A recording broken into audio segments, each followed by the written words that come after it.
Can you all hear me?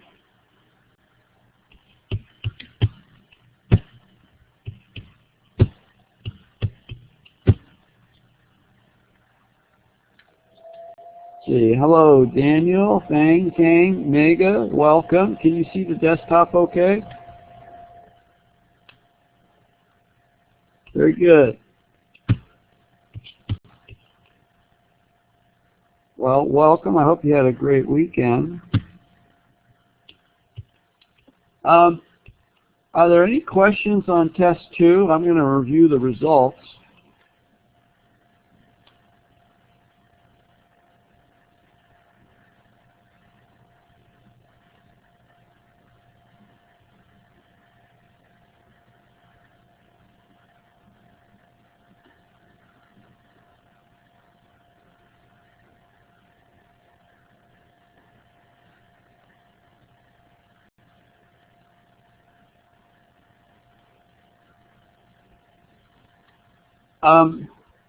I'm not sure, Mega. We can certainly go over it.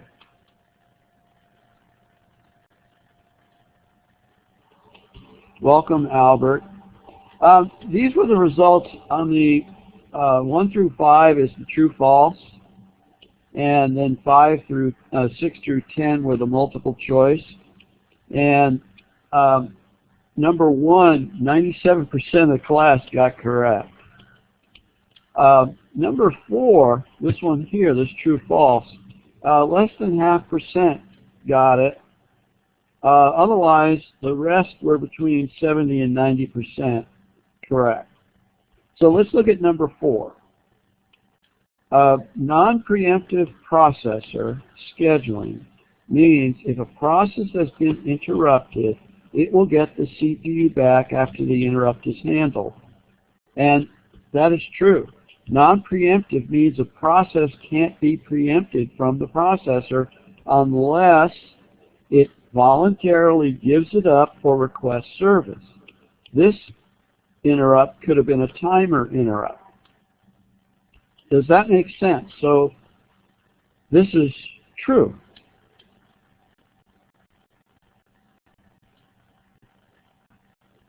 Any questions on that?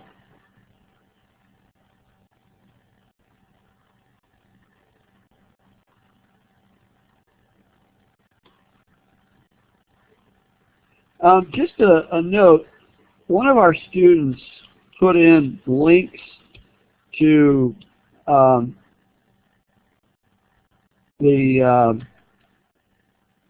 outside the test to some site that I couldn't find data on. So, I mean, I can't answer or I can't grade something I can't see. And my statement to you all is don't do this. Put the answers inside the place where they belong. Okay? Let me show you the results. I was they were very good.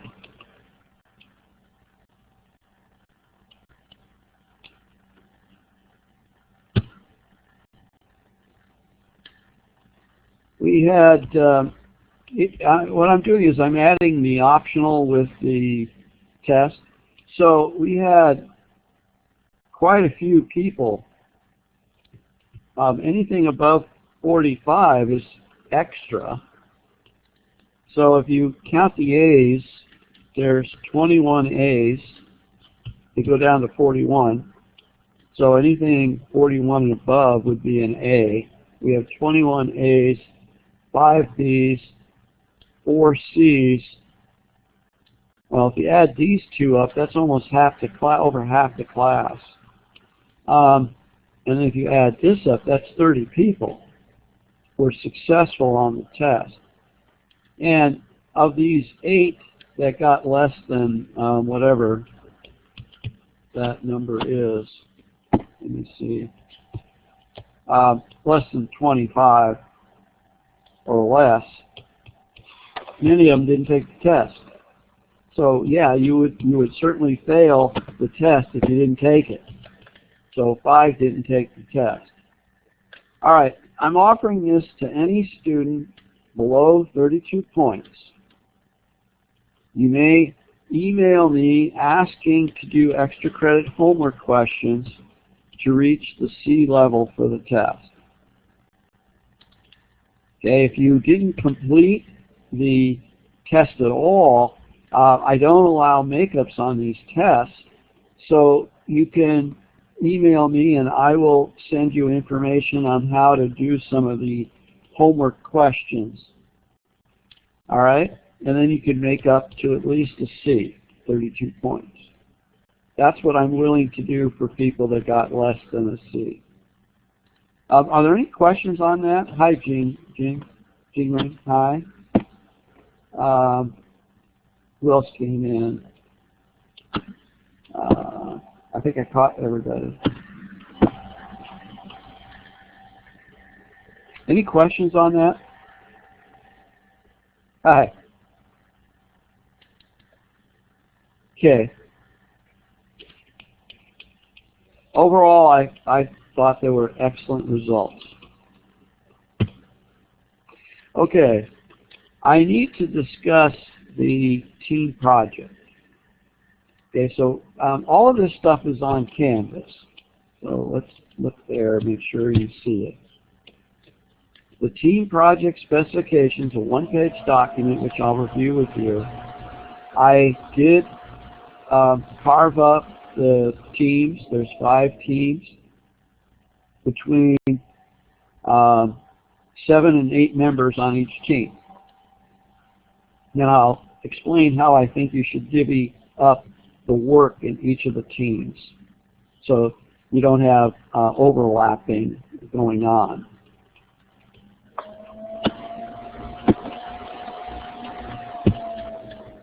So let's look at the teams first.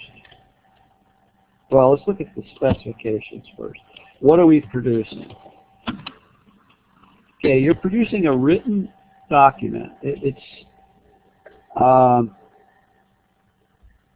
one document per team. I don't want to have 3 documents from individuals. I want one document from the team lead, and we'll talk about the team leader probably Thursday. But what you're going to accomplish as a team is you're going to describe an operating system that is assigned to your team, explain all the design goals and chosen implementation strategies, explain key tables and queues. The group itself must have between 5 and 8 people. In the past, I've had to reshuffle members. I don't need to do that if I have 8 people on a team. What I'm saying is there will be people withdrawing from the class, or people that don't produce their work that they had signed up for. And I'll explain how I handle that later. I'm very fair to teams. Okay, overall expectations. Neatly organized and presented as a complete unit of work. Remember, one document from each team. Must be readable in text format. I'd like Word or RTF soft copy. Each of the deliverables mentioned below requires a narrative and some supporting diagram or illustration. Okay, so there's deliverables that I'm looking for. Completely describe key tables or queues that's used by the OS. Include this with your diagram or illustration. The optimum is 5 to 6 pages. It could be 8 pages, okay? No less than 5.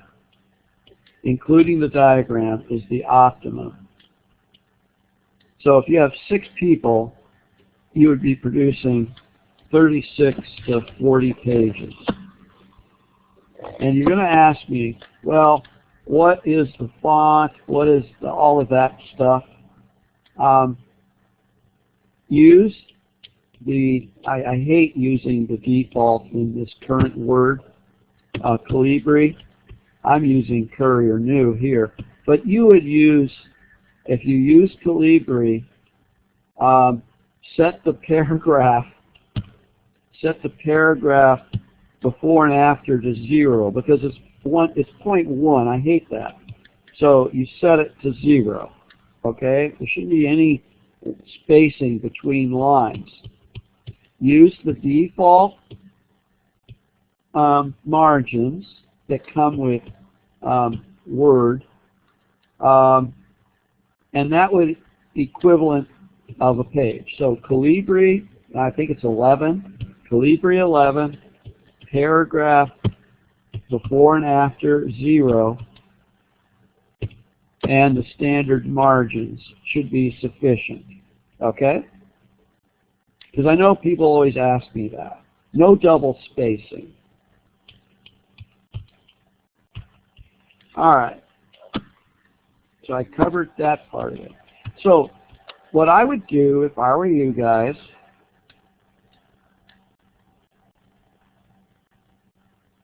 no, Calibri is fine. The default is fine. When you open up Word,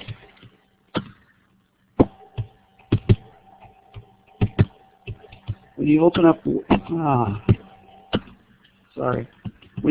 Word, you get Calibri 11. That's fine.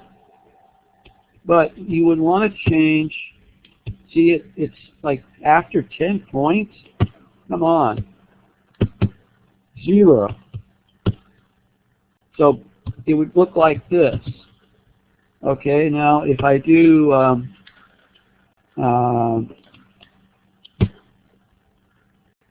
what is it? Where do I want?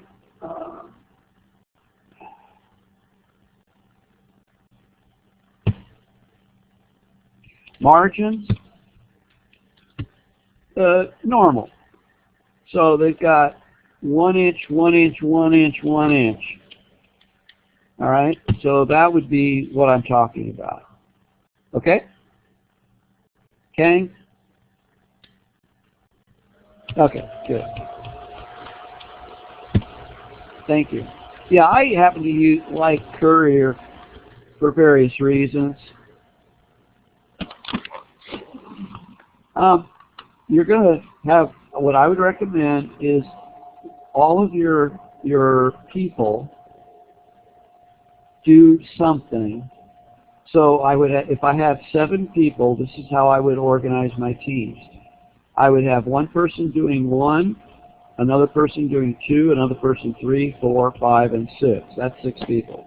I'd have one person as the lead, putting it all together, making sure that it comes together, and they submit it to me correctly. So that's another role. And then if you happen to have 8 people, you're fortunate. You can assign one of these to 2 people and get twice as much back. Okay? That's how I would do this. 2 teams have 8 people.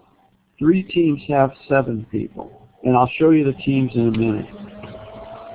Let's go through the deliverables. So first, is it clear how you could break up on teams to have people delivering these deliverables independently to some head lead person? I would choose a lead person. I'm going to have you do that by next week. I'm going to have you guys choose by next week what operating system your team wants to implement. That'll be next week. Because you need to jump on this at some point. Some of this you can answer now because we covered it. Others you're just going to have to do some research or wait. I'm giving you plenty of time to do the project. I think the last week we don't do anything new. Let me check that just to be on the safe side. I'm almost positive I don't do anything new the last weeks.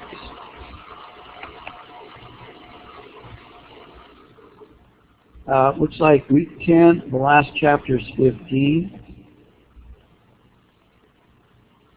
And that's about it. There's no chapter, 14 and 15 are due week 9.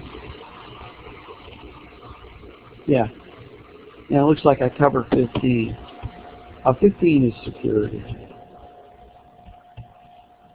So someone would have to read a set, whoever's doing the security would have to read ahead of us reviewing it. But it's right there in the books, and I have the slide presentation notes. Anyway, and you might have somebody on your team who's doing security in another class. So a person would describe how your OS, this is the overview. So the overview takes all these parts and kind of condenses them and explains individually certain issues, like how are the components interplay, why did designers use the techniques chosen, what is unique about this OS. So the overview covers the major components, which comes from these other deliverables, and more information about why the designers chose what they did. Okay, the second one is the processor management technique. How does it function? How are quantums determined? How many processes can be active? How are interrupts handled? All that stuff that we talked about. Does the OS employ multiprocessing? If so, how? And 3 is the topic we're going to be discussing this week. Chapters 8 and 9 cover memory management. Describe main memory management technique utilized. How does it function? How is memory protection implemented? Chapters 10, 11, and 12, I believe, are file management stuff. So that would be this person. File management. How does it function? How are files allocated? How are records found, read, and stored? This would be chapters 14 and 15. Describe the secure design. What are the main features and unique to this system? Can users create their own security policies? What access levels, sign on, etc. Okay, and I think anybody could do this. Anybody who enjoys the graphical user interface or the command line interface would be a good candidate for this. But from the user's viewpoint, describe how the user would use the system. Is there a command interpreter? If so, how does it get invoked? What common functions would a user do and how? These are the deliverables. What you guys have to do, your steps, your next step, is, let me put that in the notes.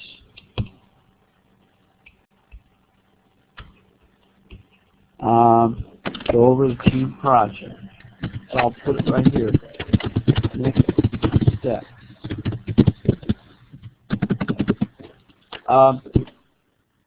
Email your team members. Okay? Introduce yourself. Choose a leader. I want a leader by the end of next week. Choose what OS you are going to write up. Okay? I want that by the end of next week. So these are the next steps. Now how you would do it is on Canvas. Go back to Canvas. Under discussions,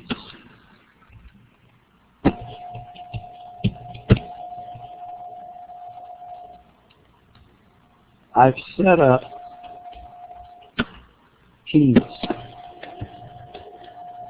And it looks like team form.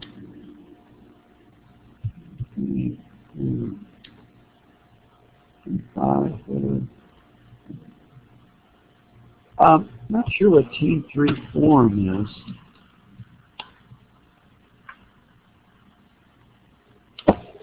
Let's check it out.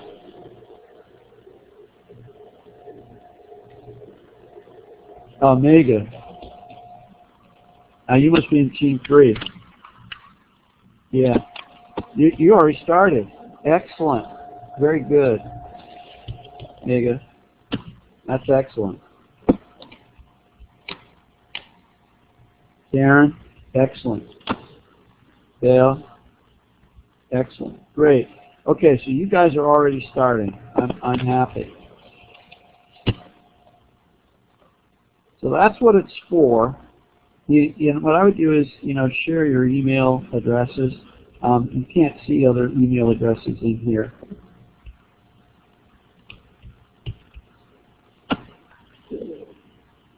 And also I have links to those somewhere. Yeah, I have these links here to go to the same place. We're in week 6. So by the end of next week, by the end of week 7, I need that information from the leader. I need to know who the leader is.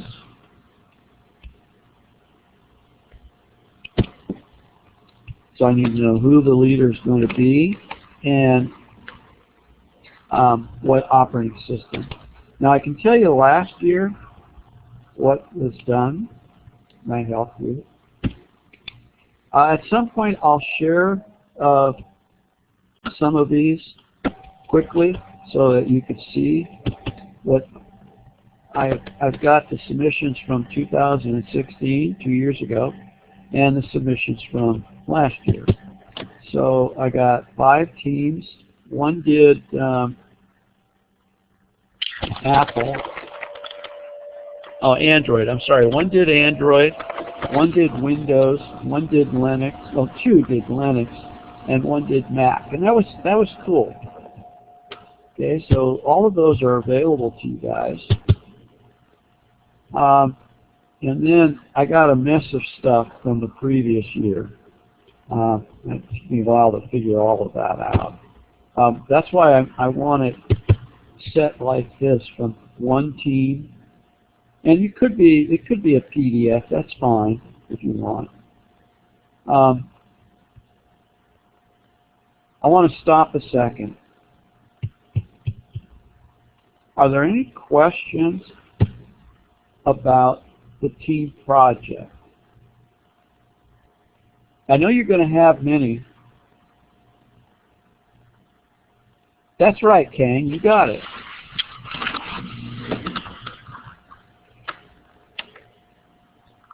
Now, what you need to do on these operating systems is, in the past, I've taught this class, like I said, 30-some years. In the past, they've picked operating systems like the Palm OS. One group, one year, did a small operating system. I can't remember the name of it, but it was designed for a specific application type function, like not a toaster or a refrigerator, something a little larger. But in today's thinking, any of the ones I mentioned would be fine. Apple, Mac, Mac's, Macintosh, Apple's Mac. Android would be fine because it's based on a Unix or a Linux. And then Linux or a flavor of it. Okay? Any other questions on it? Okay, well, I'm going to keep coming back to this, to make sure we're moving along on it and if there's any questions. But you certainly can have people starting to be assigned to these things. And I would do it based on their interest in the team. Who would be interested in doing the overview? Who would be interested in doing processor management? Who's interested in memory management, file management, database stuff? Who's interested in security? Okay, who's interested from the user perspective? So assign things on what people would be interested in finding more out about, and that way they would have to do the research. Oh, I didn't mention that. I don't see it here in my document. But what you need is you need a page that shows me all the references. So whatever and it could be a reference from the internet, you know, a URL or something, but I'd like it to be some kind of an article or a book or something that I can look up as well, see if it's really tangibly real. So you're going to need to cite that. Maybe I should put that in my document here. Need a reference.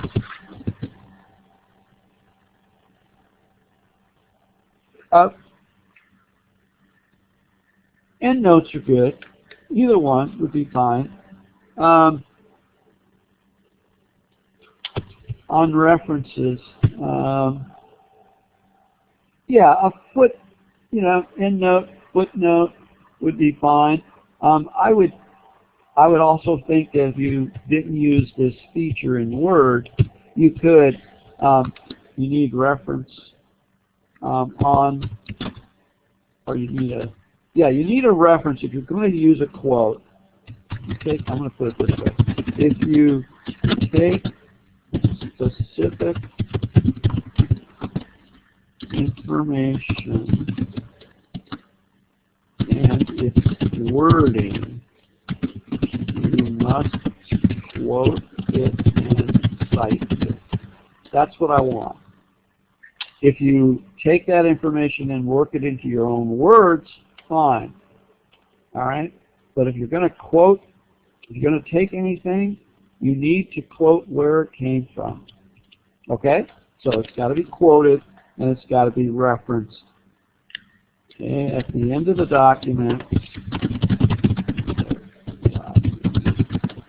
have all your references.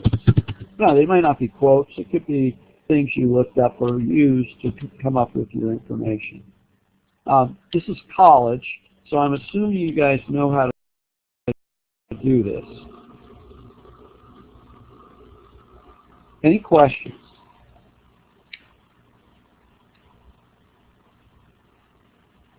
Okay, very good.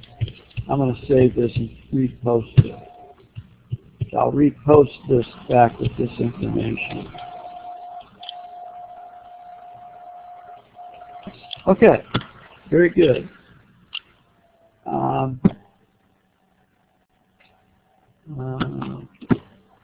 Let's look at the teams.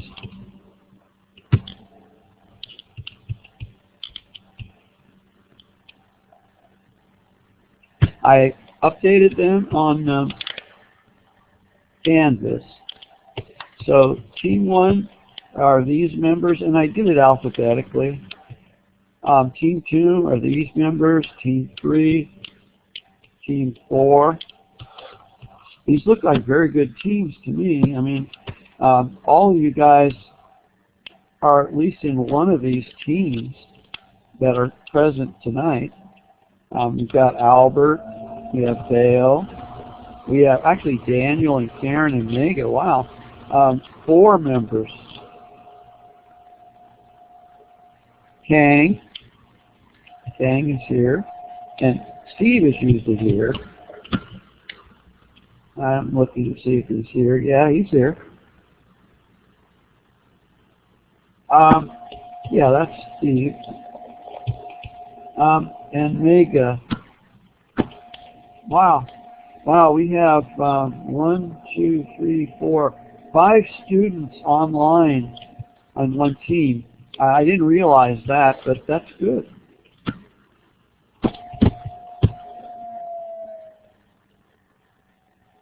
Okay, so now you know your teams. You can see your teams. You can open up the file and see what team you're on. Yeah, I team 3. And then we have Kang on team 4 and Steve. So you two guys are there. I don't know, Albert, is this you or is this you? Are you Albert Chang? So this is you in Team 5. Is that correct?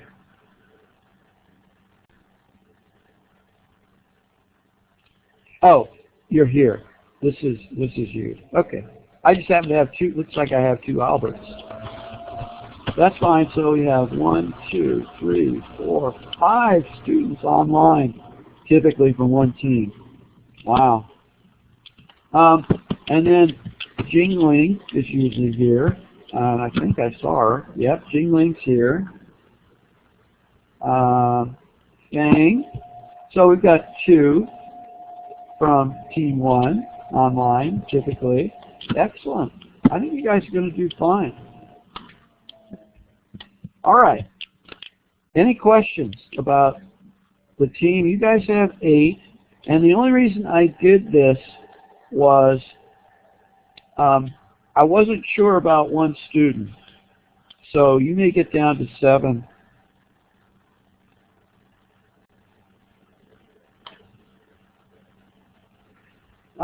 Wait a minute.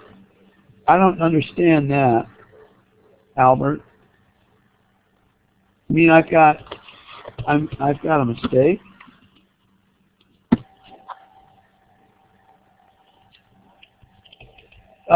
This is you here in Team 5. Oh, that's probably me. I probably set them up wrong when I set up the teams. I'll have to look at that, Albert. You're in Team 5, so if I put you in Team 3, I made a mistake. When I was assigning the teams in Canvas, boy, that was tough. Let me show you what I mean.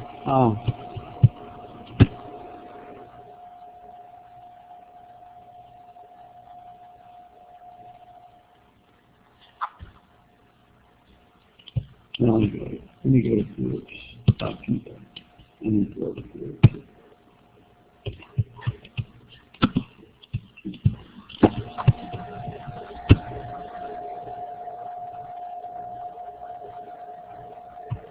Project groups.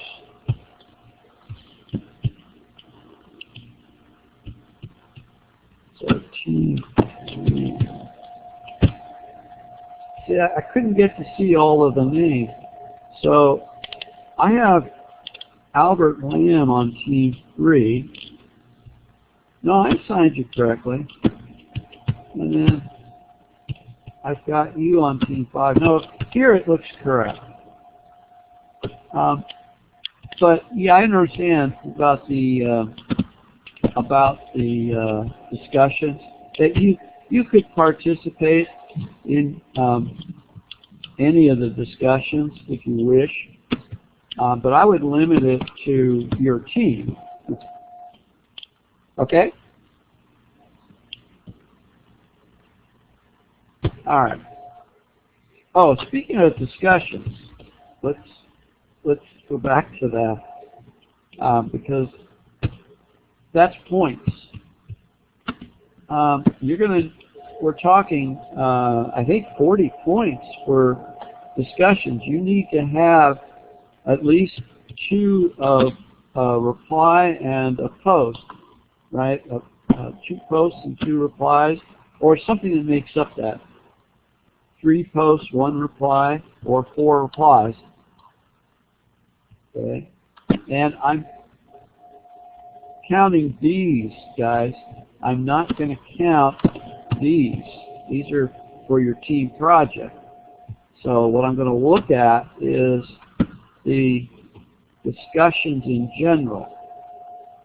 Okay, these things. All of these things that you guys have been doing.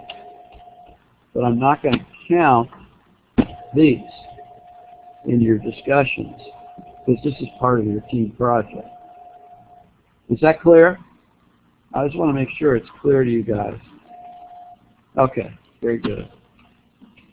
Alrighty. based on all that,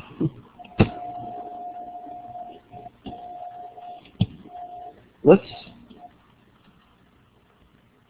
start Chapter 8. Chapter 8, memory management, is a lot of fun. I mean, this whole class is fun, but memory management is really cool. We're going to give some background and then the concept of swapping, talk about contiguous memory allocation and paging memory allocation.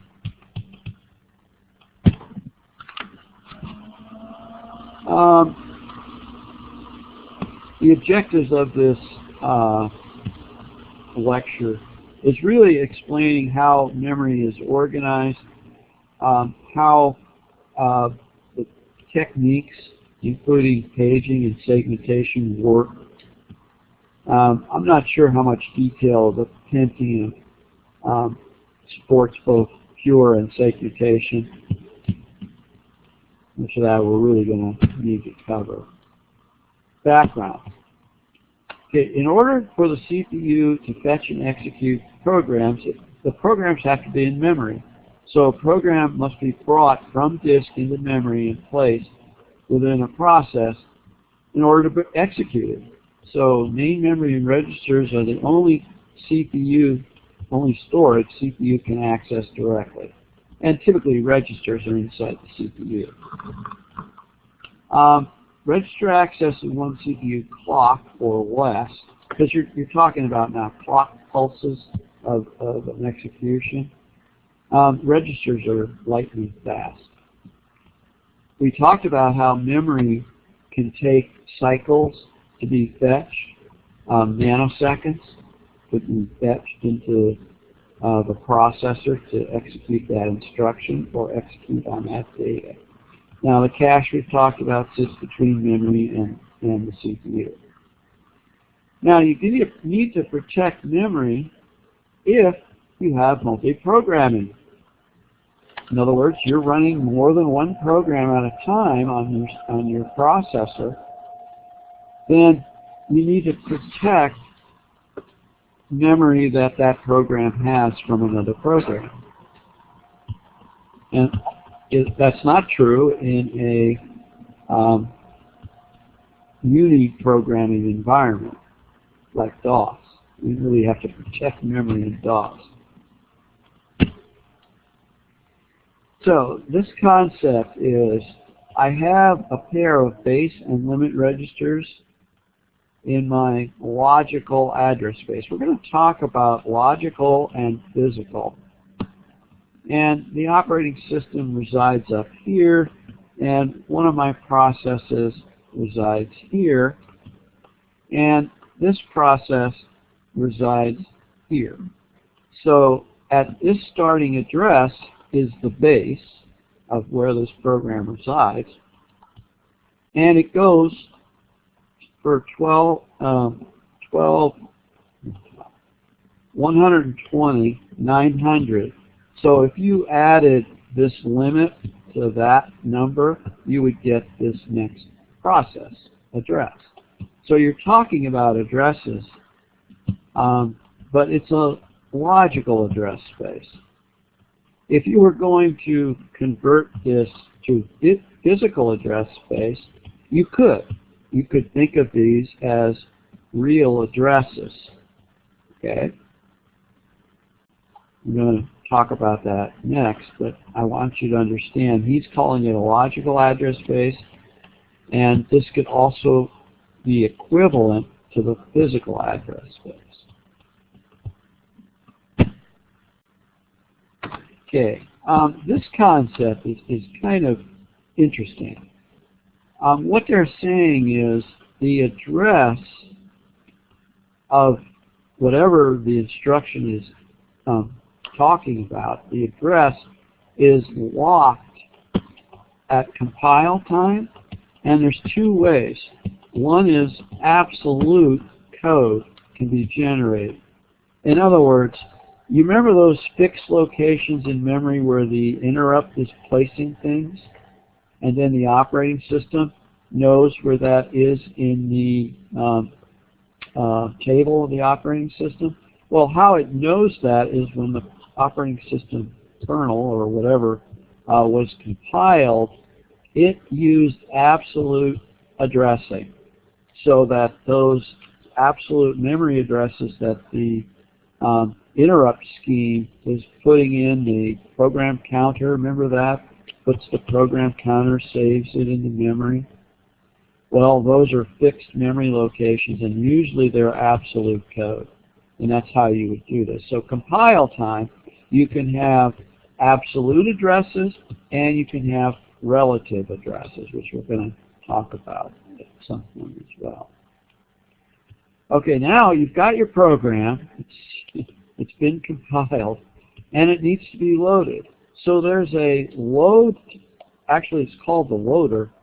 The loader can generate relocatable code if memory location is not known at compile time. In other words, it's relative, the addresses are relative at compile time, but the loader loads them and fixes all of the addresses to match the location that put it in. That's one of the loader's responsibilities. So I could find an instruction, the address of the instruction, at load time. That's this one. I could find a absolute code address at compile time. And then finally, at execution time, I could find the bindings delayed until runtime if the process can be moved during execution from the memory management segment or another. What this really is virtual storage concepts. In other words, what we're saying is that every address that when it needs to be executed gets translated to a real address of where it is in memory.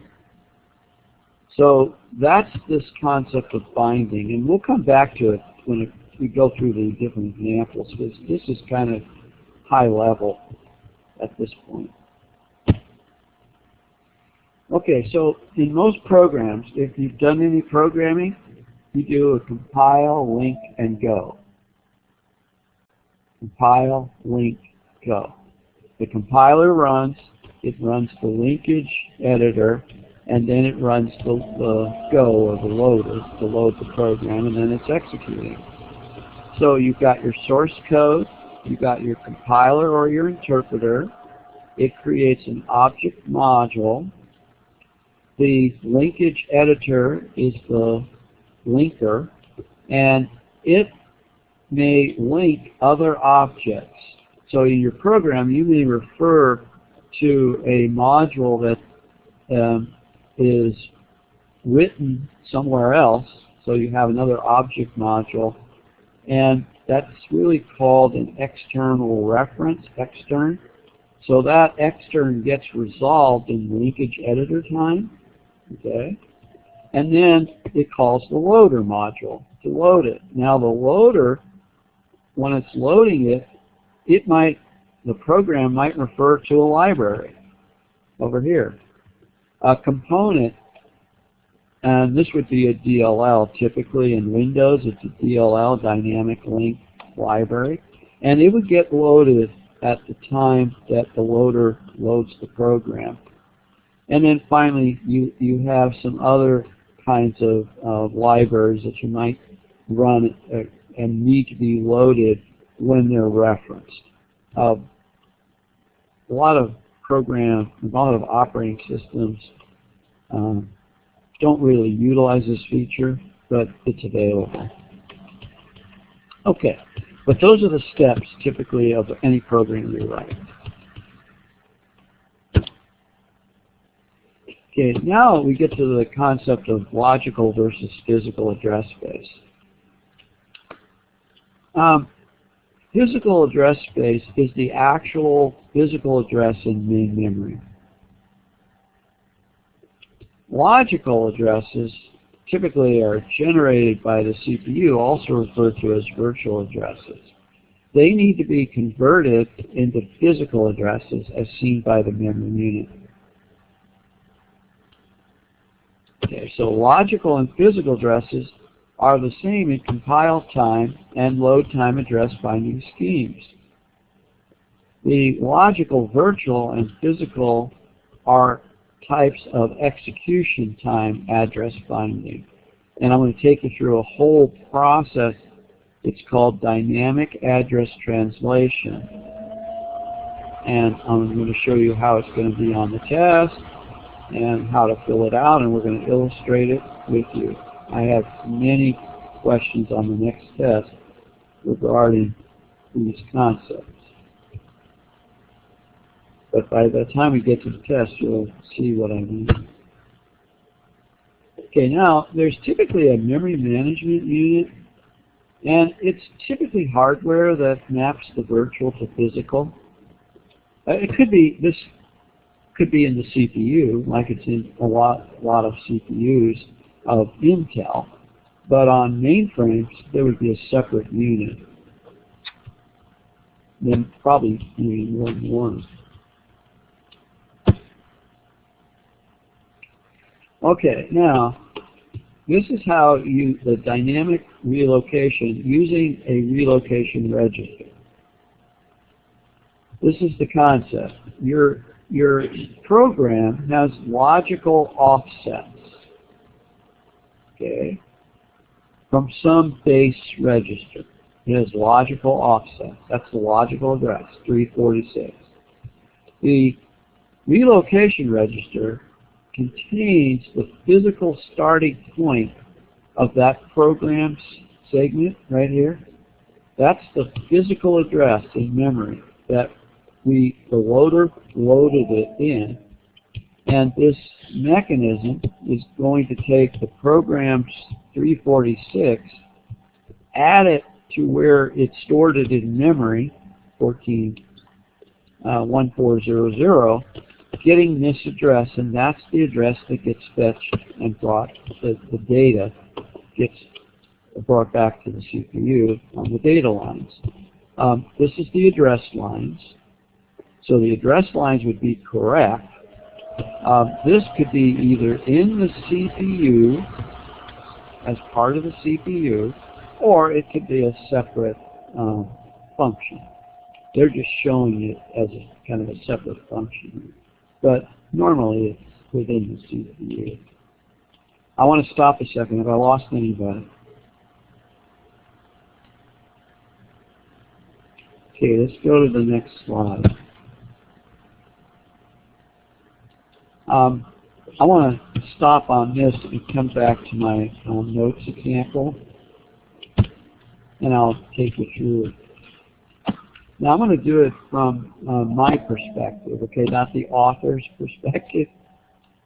You need to understand both. The concept of real storage means you're using real addresses to access things versus logical addresses. So when I'm talking real storage, I'm comparing the author's compile time and load time concepts. And he used execution time binding to refer to relative or logical addresses. So I'm using real storage to mean these kinds of concepts here. Okay. One uses relative addresses. So here's my program. When you create a program, usually you have a base register and you start counting from that base register. So this guy says go to 100. So it's a branch instruction. And at 100 it picks up something. It does something. Okay? That's what this set of instructions does. Now we're going to put that program into, let's say, this physical address, 1 Charlie Dog 000. Okay?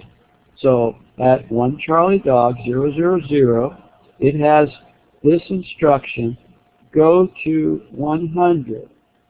But it took that address that it loaded it at and added the 100 to get the correct address in real memory. And that's what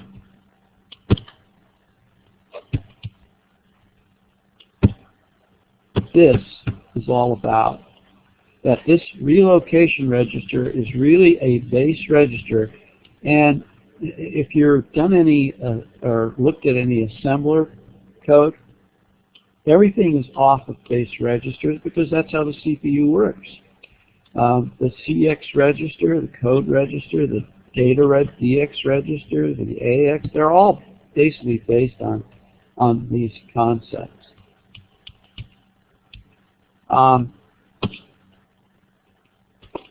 Any questions? Okay. So I just wanted to fill out this example. If you have memory like this, these are hexadecimal digits. I have 6 of them. Okay. So if I have 6 hexadecimal, each one of these is 4 bits, right? We've been through that. 4 times 6 is 24. So 2 to the 24 is 16 megabytes. So this system here has a maximum of real memory of 16 megabytes. That's how you would look at this. Okay.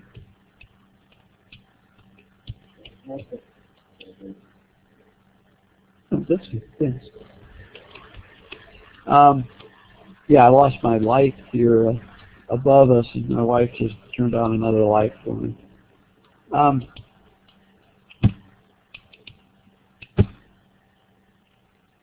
So dynamic loading, routine's not loaded until it's called. Well, that's maybe true or not. A lot of times DLLs could get loaded at load time. So I'm going to say that this is partially true. A better memory allocation, unused routine, is never loaded, right? Okay, that's good. Useful when large amounts of code are needed to handle infrequently called cases. No special support is required, implemented through program design. So a lot of this stuff can be done through program design rather than the operating system. So dynamic linking, it says linking is postponed until execution time. Once again, it depends on the operating system. Small piece of code is used to locate the appropriate library. That would be an external link, an external. The stub replaces itself with the actual address at the time that it's loaded or executed. The operating system needs to check if the routine is in the process's memory address space. And it's useful for libraries, also known as shared libraries. So it's a good feature. It's used all over the place. All operating systems, current, use this concept. I'm just saying that in some implementations, dynamic links need to be ahead of being used, typically when they're loaded. Okay, swapping. Now this is something that the process can be swapped out. We've seen that before, and brought back in for continued execution. So you have a backing store, it's usually a fast disk to accommodate this, and the two mechanisms are roll out and roll in. It's a swapping variant used for priority-based scheduling. Okay. Major part of swap time is the transfer time, because it takes time. When we talk about disks in chapter 11 or 12, I forget which, we'll look at total transfer time. We'll look at access times, things of that nature. I'm going to skip over this. We know that we have a ready queue of ready-to-run processes. We know that already. And I think we've talked about swapping in Chapter 3. But this might be what it would look like in actuality. Okay, the first form of real memory management concepts is called contiguous allocation. Okay. And what I'm trying to distinguish when I say real is, maybe I should put it in the notes. I tried to distinguish it. Real, and then there's, in my definition, or still have it together.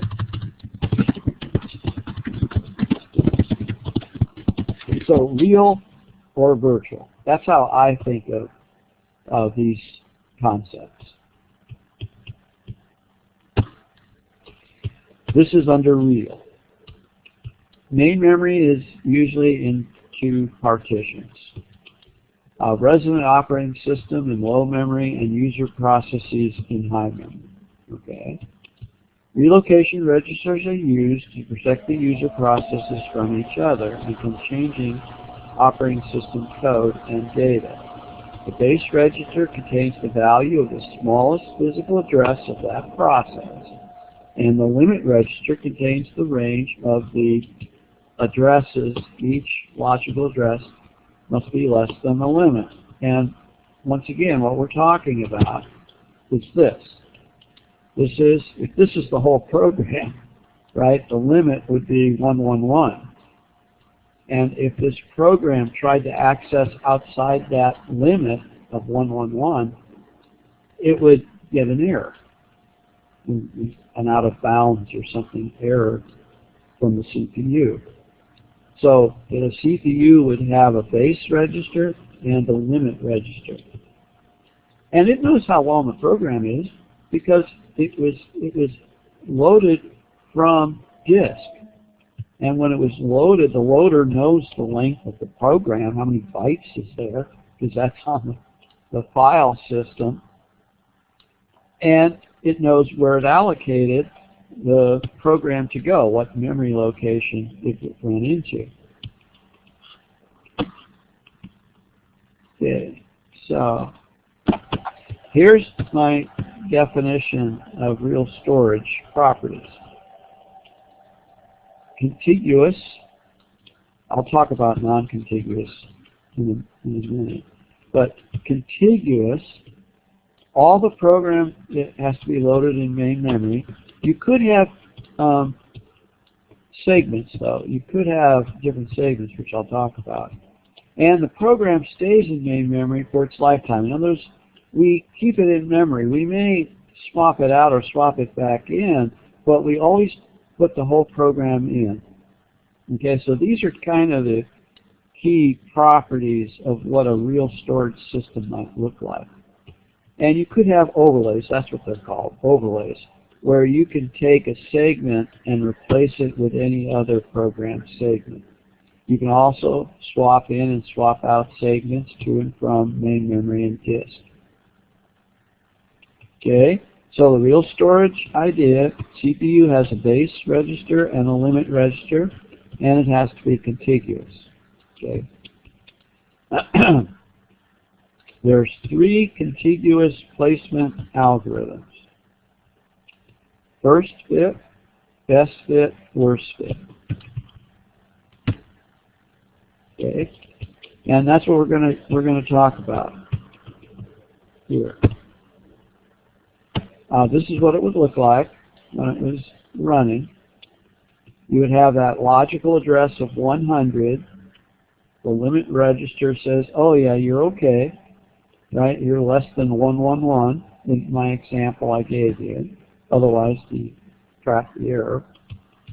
And the relocation register I said was 1C dog 000, 1 Charlie dog 000. That would be the register. We would add the 100 to that, and we would have the physical address. And once again, all of this would be in the CPU typically. Any questions?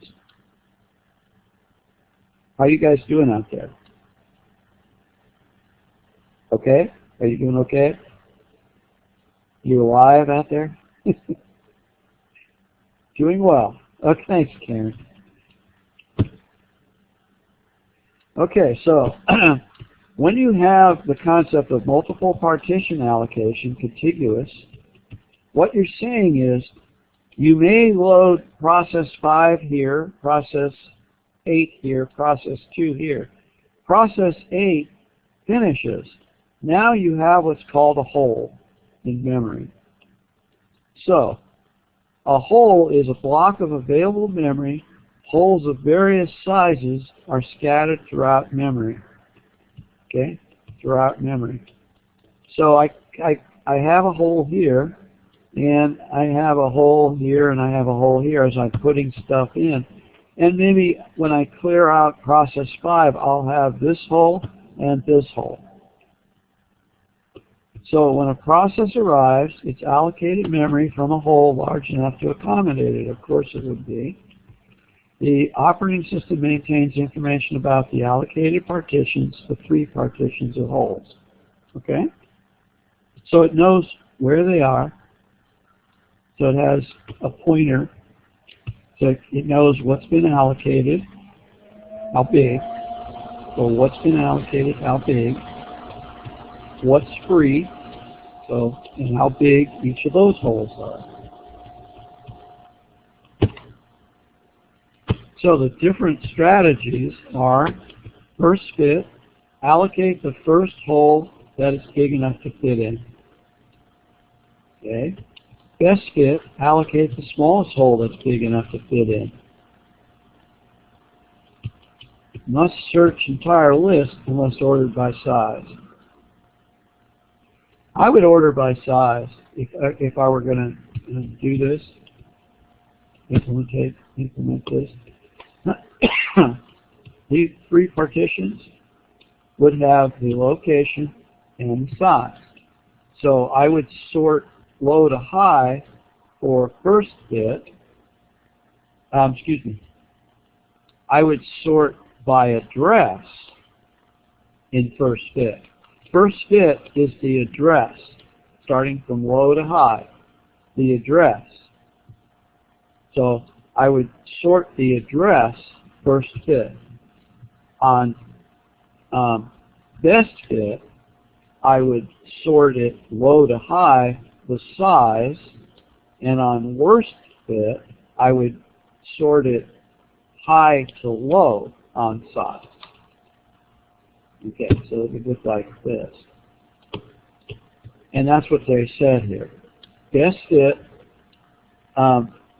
you want to produce the smallest leftover hole. Worst fit, you want to produce the largest leftover hole. First fit and best fit are better than worst fit in terms of speed and storage utilization. That's just a comment. So let's go back. Let's see if he has any examples for us. No. It looks like he has an example. You're going to have one on the test. I'm going to explain it. And I'll review these with you too. Okay, so I've got hole 1 that has 10K, hole 2 has 20K, hole 3 has 30K. All right? And we process 5, we got 1 through 4 here running. Process 5 needs 5K. And process 6 needs 35K, let's suppose. So let's put the first one in. So 5, first fit, you tell me which hole would it go into for first fit? Anybody?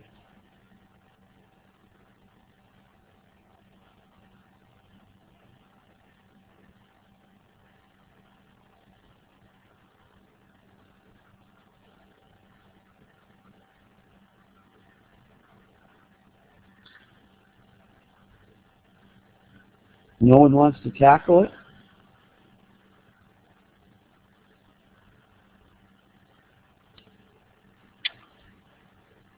Okay, first fit means it's going to search in the memory, right? P1 is here higher than the whole. P2 is higher than the whole 2 in memory, right? First fit would search this way. So what whole number would it put 5K in? Thank you, Steve. Whole 1. Okay, so now P5 is here, right? P5 is here, and whole 1 would be 5K. So the first 5K would be P5, and the next 5K would be whole 1. You see how that would work?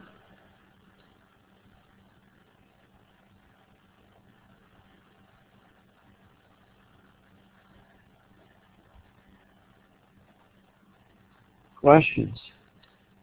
All right, no questions. So, where would I put P5 if I want best fit?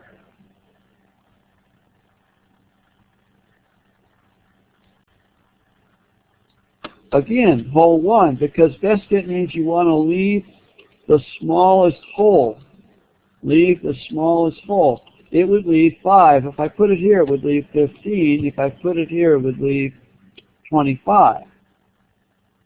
So it is the same. And I've actually got them here. I just noticed that.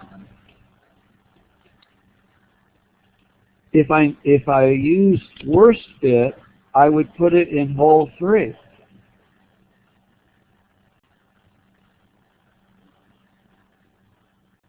That's correct, Kenny.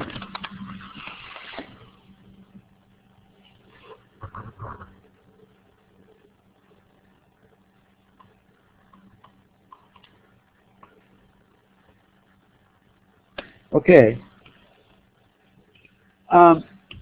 Let's assume that we did this. So I'm gonna do this.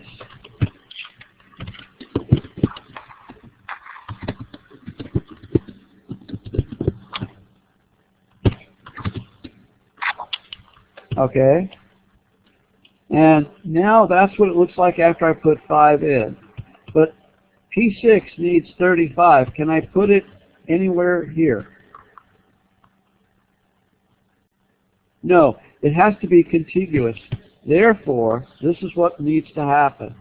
Periodically, we must compact, or it's also called burping memory, or it's also called garbage collection. This was the first usage of garbage collection, was from operating systems. And then it got transferred to programmers and things of that nature for programs. But it's all of these terms. It's compaction, burping memory, garbage collection, to reclaim the space.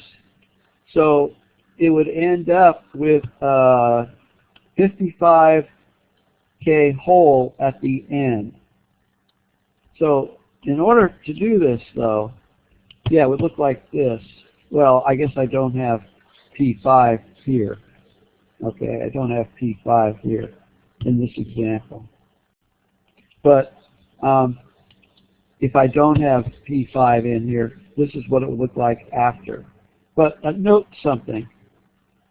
When I move these programs up, I'm going to have to adjust. First of all, I'm going to have to move the code, right? The whole program.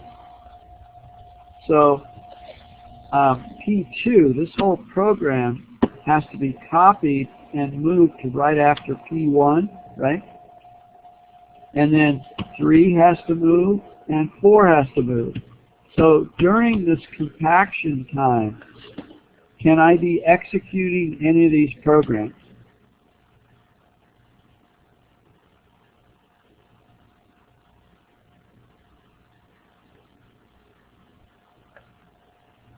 Remember our multi-programming concept, right? I can run more than one program at a time.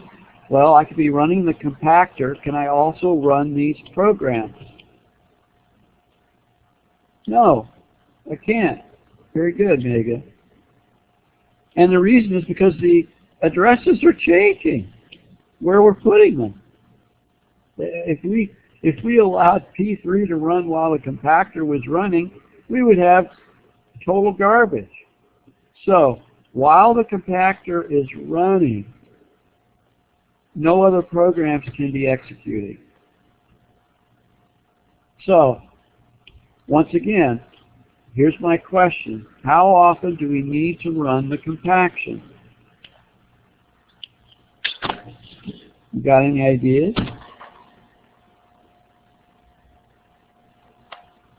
Anybody?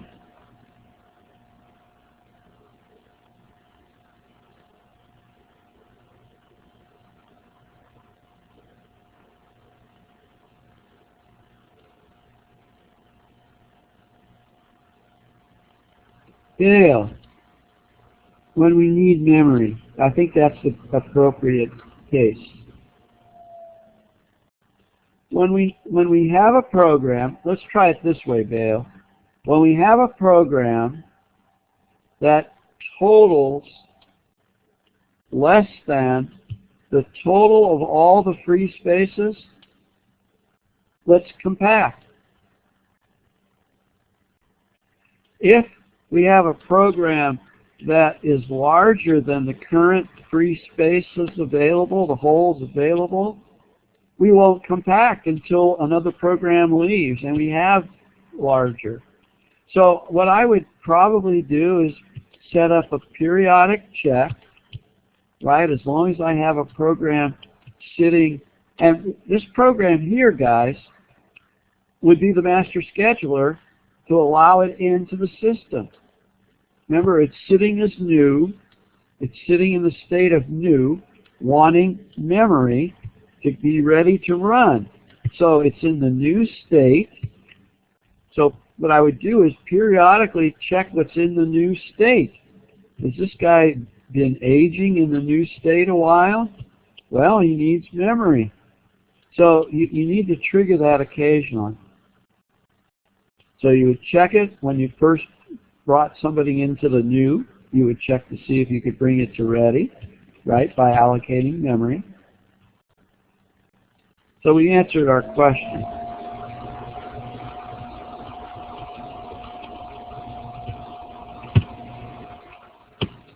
His next discussion is internal and external fragmentation. Yeah, you can reduce the external fragmentation by compaction. So let me share with you what that really means.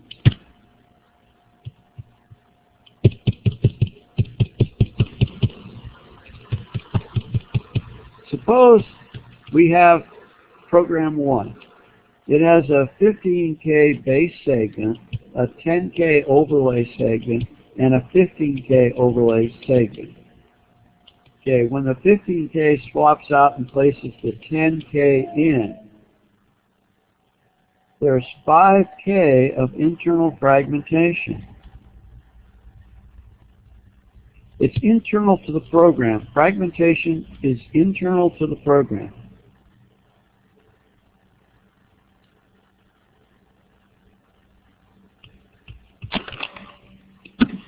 External fragmentation is outside of the program, but it's at the system level. This is external fragmentation. It's all of the memory in this example is external. No program's using it. It's external. So there's external fragmentation and internal fragmentation. So when I allocated memory for P1, I would know I need 30K hole. I need a 30K hole. Once I start the program up with that 30K, the program will maybe load 15 in one of it, and then it'll overlay that 15 with another 10, and now we have 5K not used, which is internal fragmentation. Is that clear? I'm sure this is going to be on the test. In fact, what's the difference between internal and external? Okay, now we're moving away from the concept of real storage into virtual storage. Paging, segmentation is virtual storage concepts. So you're using logical address spaces, and it's non-contiguous.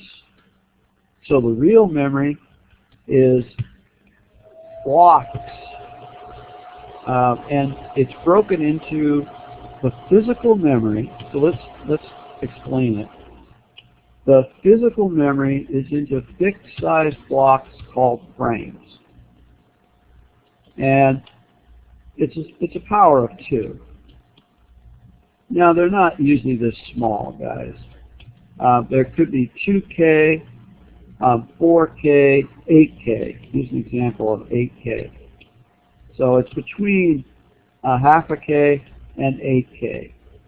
I don't know many systems today that are half a K size frames because we have so much huge memory. So what you do is you divide logical memory into blocks the same size called pages. So the program, when it's creating the addressing, the program is creating pages, and a page will get placed into a physical frame. All right? You have to keep track of all your free frames. Those are real memory. To run a program of size n pages, you need to find n free frames and load. That's not quite true. So I think that we will see when we go further that you can have less than n. Set up page tables to translate logical to physical. And you're going to always end up with internal fragmentation, which you'll see. And this is the scheme. I have the address, logical address, broken up into 2 blocks. Page number and the offset within that page. Displacement or offset. D stands for displacement. So it's the number of pages, the size of the page.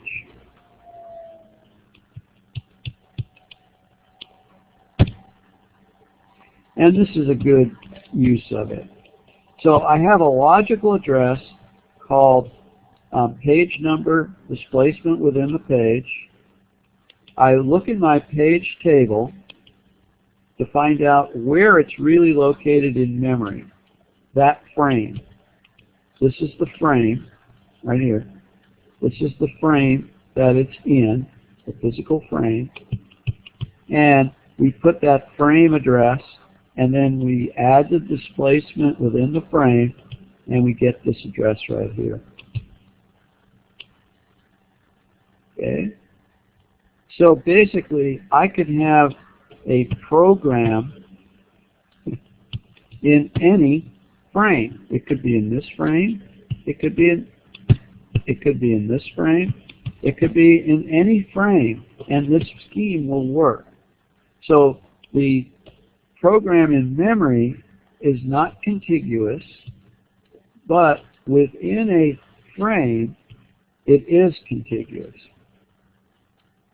And it just so happens that a physical frame is exactly the same size as a logical page. It has to be.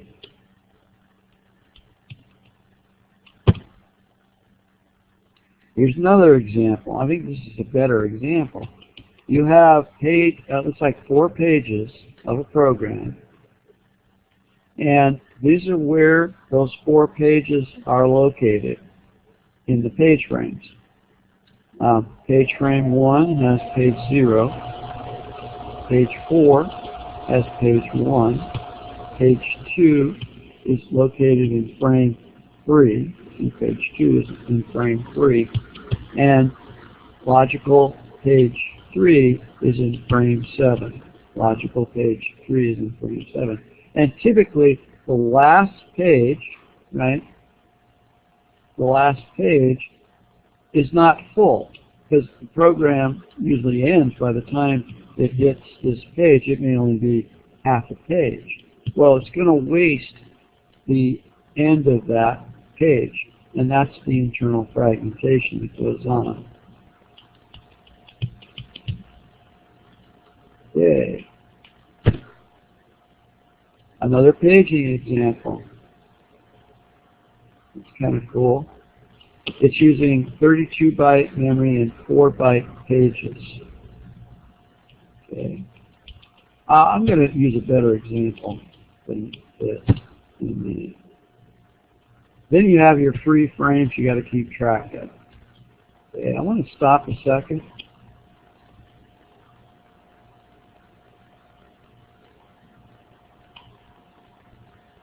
And look at my example here.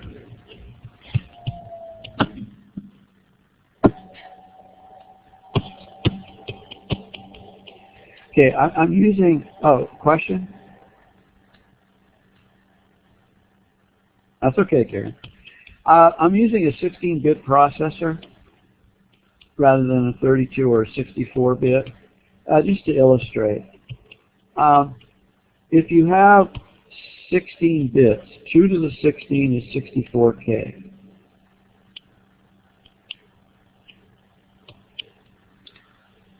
And if you have 1K size frames, okay, and that's 10 bits. 2 to the 10 is 1024. 2 to the 10 is 1024. So if I have 1024 frames, I have a page size of 10 bits. Now, how many pages, what's left of the 16? 16 minus 10 is 6. So I have 2 to the 6, or 6 bits. 2 to the 6 is the number of pages I can have. 64 pages. That makes sense. If each one is 1K, 64 of them would be 64K. So my page scheme would be this. 6 bits would represent the page number, and 10 bits would be the offset within that page. So, in this example, I've actually done the full 16 bits in binary, so you could see it. So, page 000, the first byte of that would be all zeros. The second byte from that page would be that. Third byte, that. Fourth byte, that. The last byte of this 1K page would be that. And then the next byte would be on a new page. Page 1, not page 0. Page 1 starting at 0 and then going through the same kind of nonsense here, etc. And that's what he's illustrating here. He's illustrating these pages that are logical in my program, and inside each page I have an offset. So here's I guess I was doing this offset.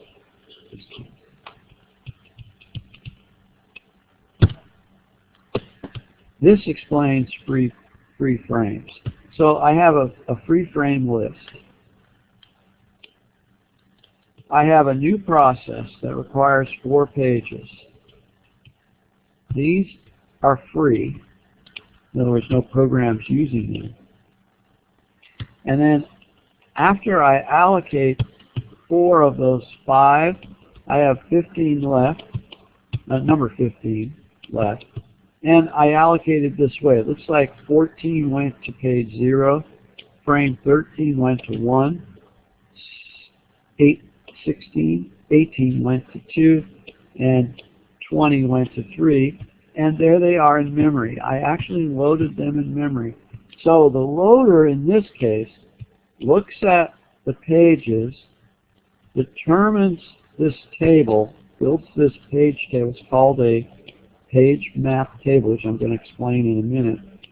It loads a table, okay, that keeps track of what logical page is in what physical frame, so that the translation at each execution can get the right address.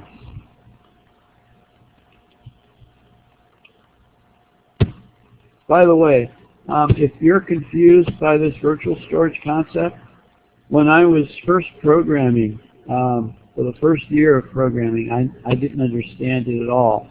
And then I got the job at Syntex, a pharmaceutical company in Palo Alto. And I was programming, I don't know, something in PL1. And I couldn't figure out what was going, and so I asked one of the programmers, and he explained this virtual storage concept to me. And then later, I learned about it when I got my master's degree at San Jose State. But it really made sense. So if it doesn't make sense now, maybe it'll make sense in a little bit. I'll keep coming back at these. So implementation of a page table. You need the concept of the base register, points to the page table, and this length indicating the size of the page table. So what we're talking about is this table. You need a pointer to the beginning of it, and how many pages is it going to maintain? 4 in this case.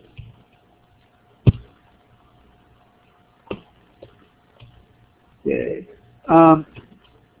But the problem with this is that in this scheme, each access requires 2 memory accesses, one for the page table and one for the data or instructions.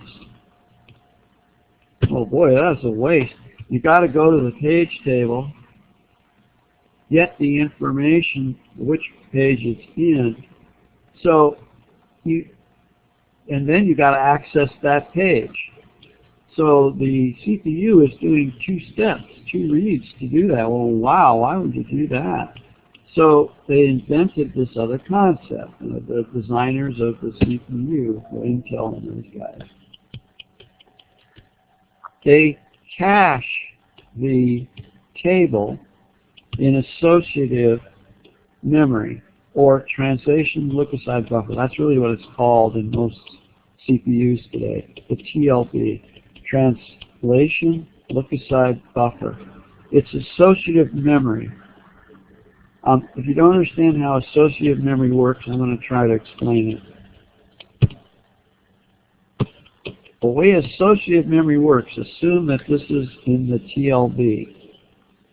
The way associative memory works is it takes in the page number, let's say it's 1. It doesn't do a lookup.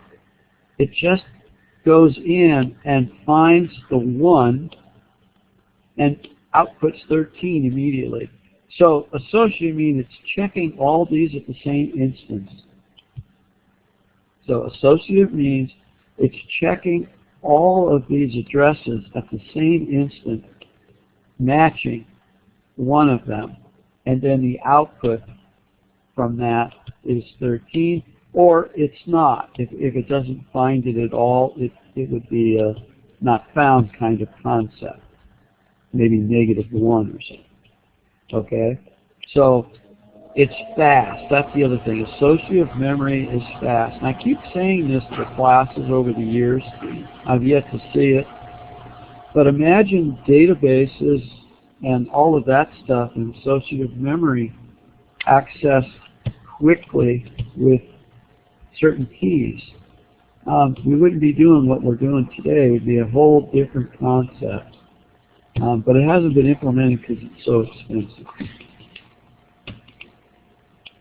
But I keep hoping at some point that might happen. This goes to identifying for protection, this concept.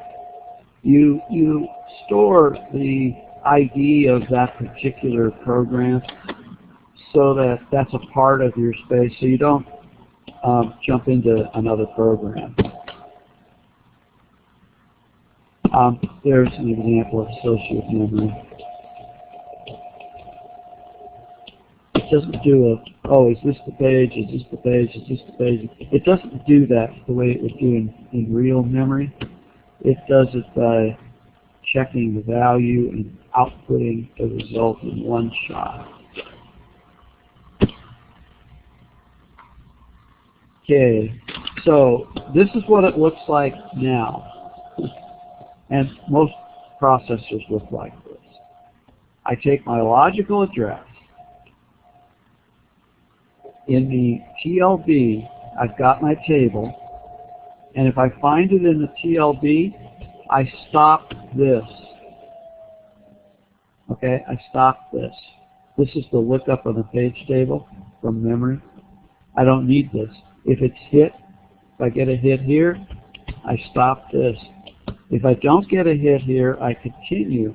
If I don't get a hit on, if I don't get a hit on this, I have to load it from memory. Okay.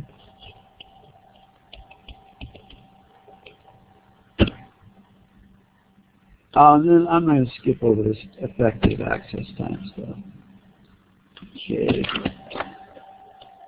You need a mechanism, the operating system needs to keep track of, what, especially in a virtual storage system, whether it's a valid or an invalid page. So this valid indicates that the associated page in the process is a valid physical address. In other words, it's in a frame. Invalid indicates the page is not in the process's logical address space. In other words, it's not in memory. So now we add this bit concept. Okay. So I have 6 pages. Here's where they're loaded into memory.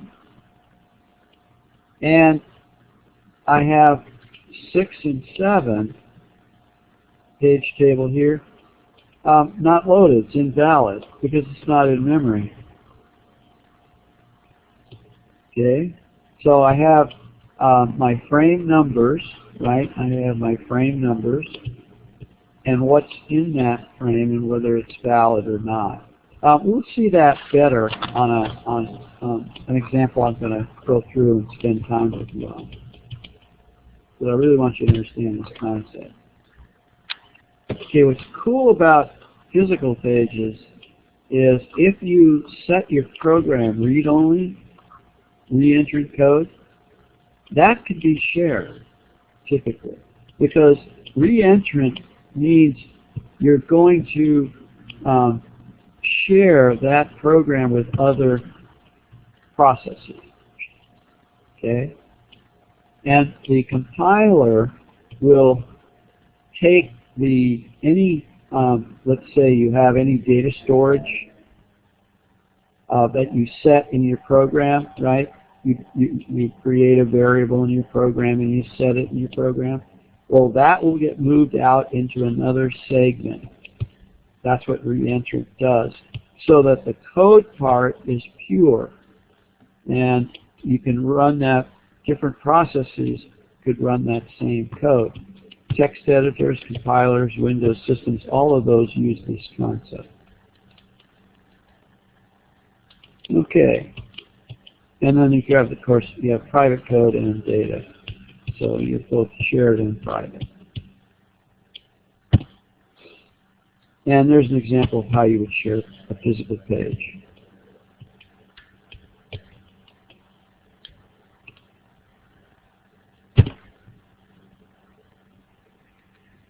Okay, the page table can have different levels: hierarchical, hashed, or inverted. And all of these are used in some form. So you can break up the logical address into multiple page tables, since the technique is a two-level. And there's I have a page here, I'm pointing to these pages. I have a page here, it's pointing to these pages. I have a page here, it's pointing to these pages, and these pages are in these locations. Pretty straightforward. With this scheme, I need 3 addresses. I need to break up my addresses. Okay. And we're going to see this in an example.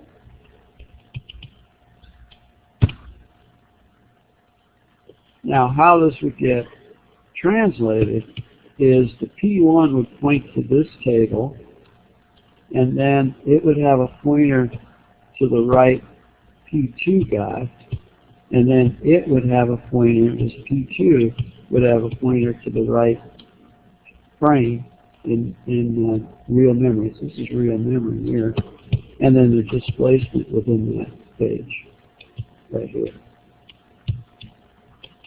And we're going to see this example. We're not going to call it 2-level. We're going to call it something else. There's also 3-level, which I'm not going to cover. And it's tough enough to do too.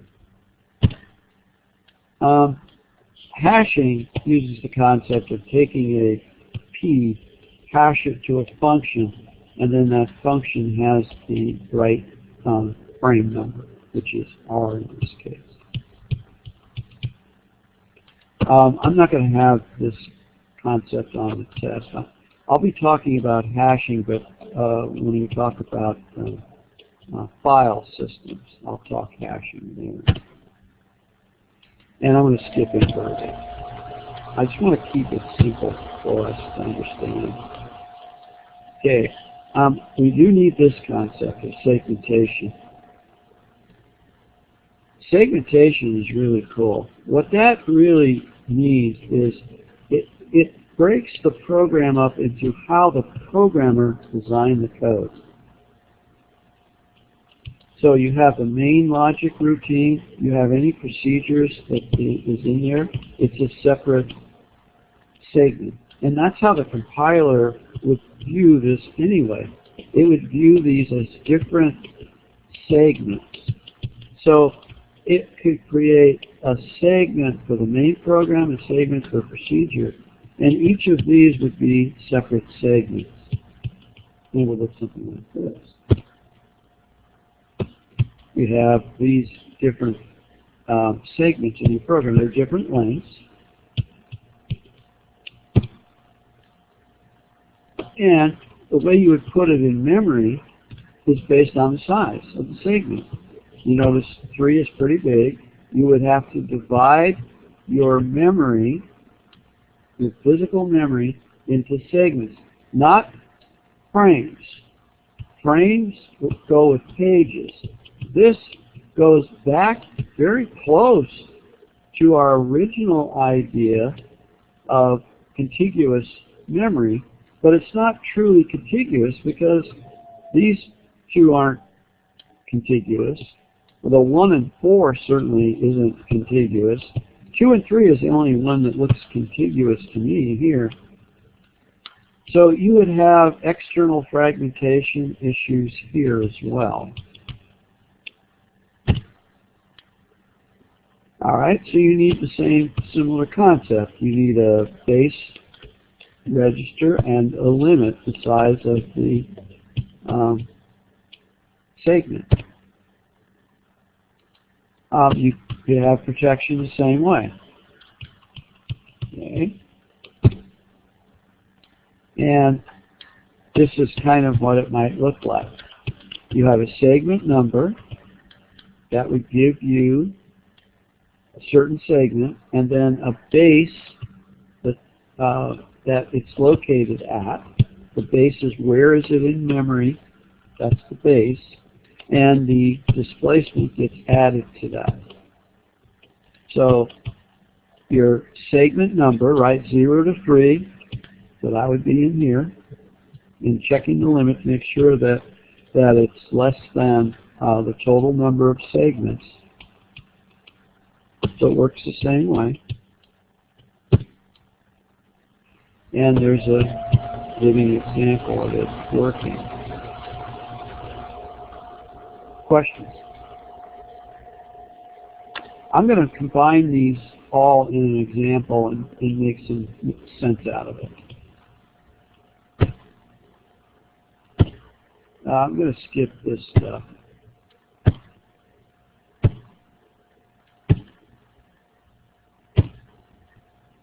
Okay. Let's look at it for real now.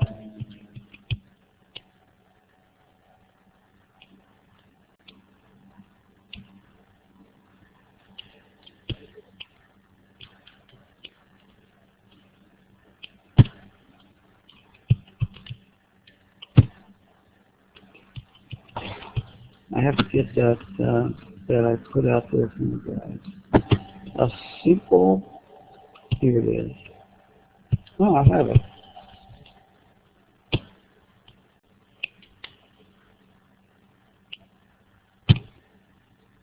Yeah, here it is.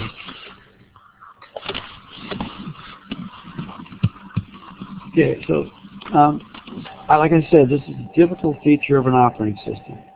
I'll try to explain it with a simple example. First, logical addresses, also called virtual addresses, are generated by the compiler, which is built for that OS. The compilers go with the operating system. They're usually a utility, considered a utility. Some people write compilers, third-party guys write compilers, but normally they're provided as part of the operating system. Each CPU fetch of that logical address is converted to a real memory address. We're going to see that. So I have a program. It's called ABCDEFGHIJKLM. That's the code in the program. So it's whatever the number of characters that is. And it'll be producing this mechanism.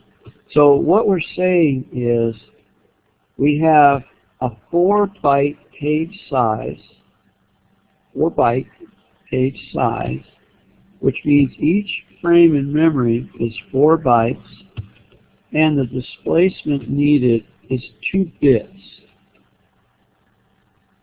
Okay, the reason is it's 4 bytes. 2 to the 2 is 4. So there's our displacement.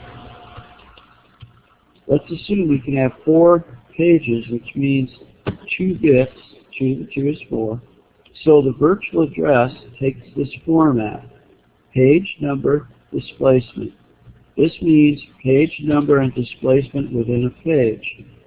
So the VA, virtual address, would go from 0000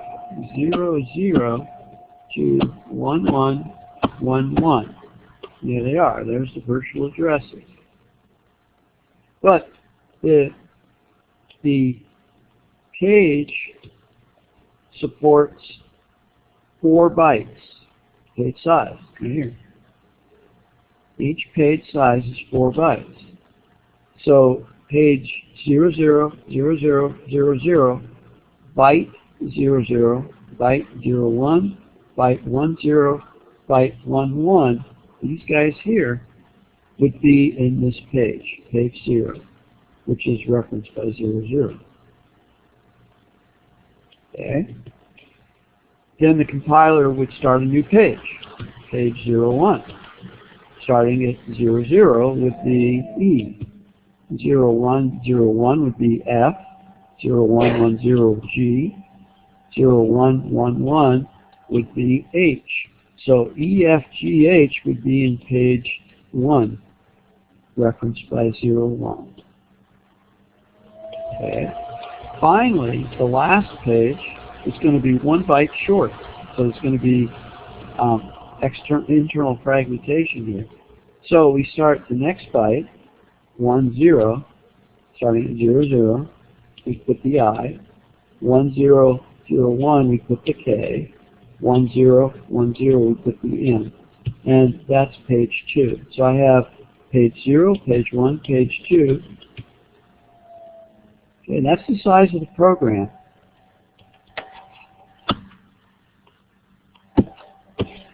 So when this program is loaded into the system, it creates a page map table like this.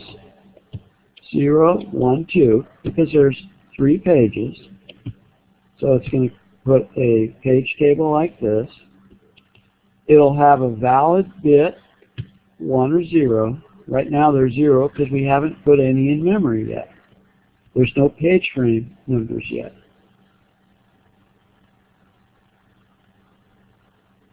Okay, is this clear so far, this example?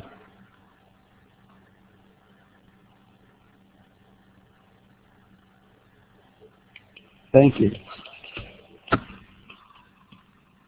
So let's assume no frames are being used. All right. So I have frames, but they're not being used. So I have a frame number. I have an address of where that frame starts, and I'll have its contents. Okay. So here's what it looks like, and we only have 12 bytes of physical memory. So what I'm saying here is we have a system that can support 16 bytes. Our program can support 16 bytes, but our number of physical pages is only 12 bytes. So we have less physical memory than we have virtual capability, and that's typical. Okay. You think about it. Right now, in my system here that I'm running on Windows, my program sizes are much more than 4 gig, or they could be. But anyway, the reason virtual memory was created was a virtual address can access a larger amount than a physical system can. So anyway, here's our table that looks like this. So I have these addresses, 000110. Those, and the contents are 4 bytes. There's the 4 bytes. There's the 4 bytes. There's the 4 bytes. So I have 12 bytes of physical memory. So let's assume no frames are used, then the memory management chooses frame 2 for P0. So we put frame 2, which is, I guess this one, frame 2 here for this page frame of 0. So page number 0, I want to use the right terminology. Page number 0, I put page 0 in frame 2. Here's frame 2, what it looks like in memory, and it's got A, B, C, D in it. That's what it's got. Okay. Frame 1, I didn't put in, so it's not a valid bit, and there's nothing there. I put P2 of the program in frame 1 in memory, and there you see it. I have I, K, L, M, and an empty byte. Remember, this is the last part of my program. my program, this is the page I put in memory. So far, I put page 0 in memory and page 2 in memory. And this tells me where I put it. My page map table tells me where each frame is. So let's access a virtual address of 0010 and see what comes back. Okay, so 0 is this guy, and it's a valid address, and it's physically located in 2. So the 2 would go here, and it would be an offset of 10. And the offset of 10 is, this is 0, this is 01, this is 10, and the D would be 11. So it would return the C, and that's what it says.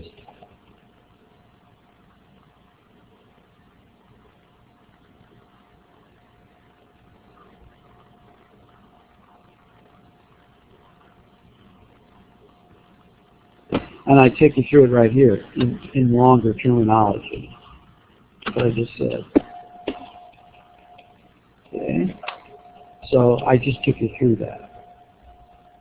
Okay, let's take another one.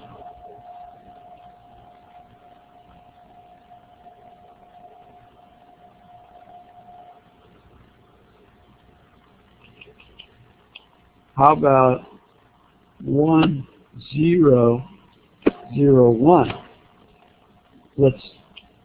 We say it's a K, but let's prove it. 10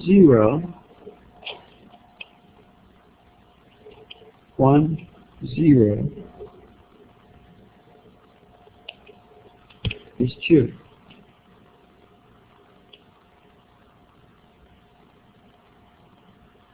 Okay. Right? Okay. Yeah, I guess that's right. Oh, I'm sorry. It would be this one. And it's in frame. Should be in frame 1. Yeah. Okay. I know what's happening. I'm sorry. This is binary, and these are decimal. So 10 is a 2. So it's 2. And we go 01 into that. Well, first we got to find it. So here's the page we're talking about. And it's in frame 1. Frame 1 is here. So we're here. And we want to go 01, which is the second byte. Right here. It's the K. And that's why it's K. I don't know if this is clear or not for you guys. Is this clear to you? Maybe going back and forth between binary is a little more confusing. Okay, the one I want to really hone in on is the one that's going to be on the test. And I have an example here which I don't think I have enough time to complete tonight. But I'm going to do it with you on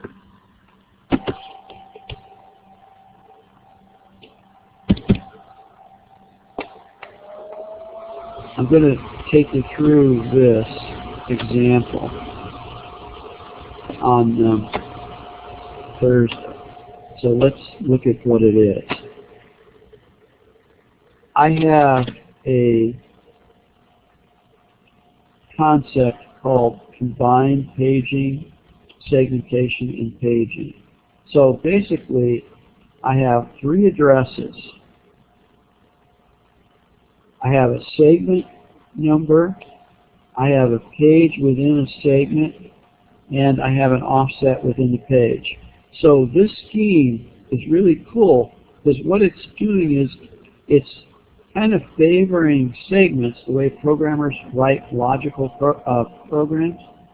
And they'll have, within that, let's say that procedure or function, they'll have a number of pages. So that that whole thing, that whole segment, could be in main memory executed, or parts of it. And what I'm going to show you is this example, program A.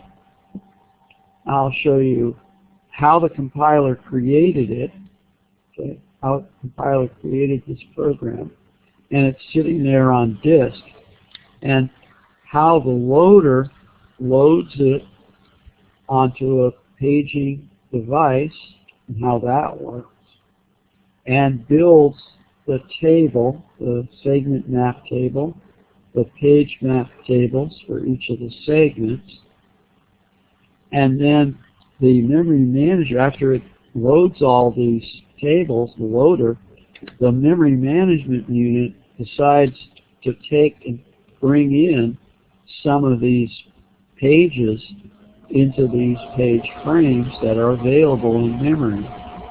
And then after we do that, I'll show you how we do address translation from the virtual address that's in the frames to the real address, or excuse me, the virtual address that's in the programs to the real address that's in the frame. Okay, I'm going to stop here. Any questions?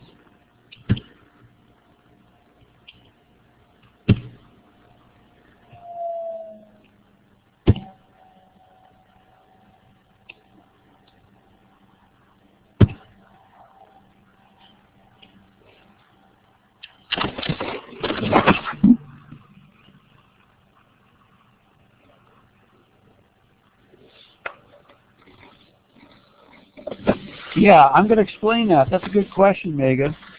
I'm going to explain that when we do the examples on Thursday.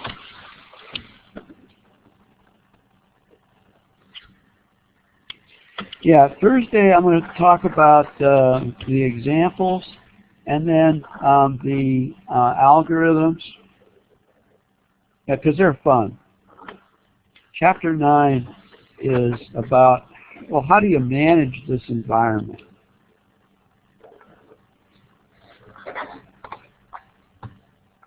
But first we have to understand the environment. All right, guys. Call it an evening. You have a good time, and I'll see you guys on Thursday. Thank you for participating.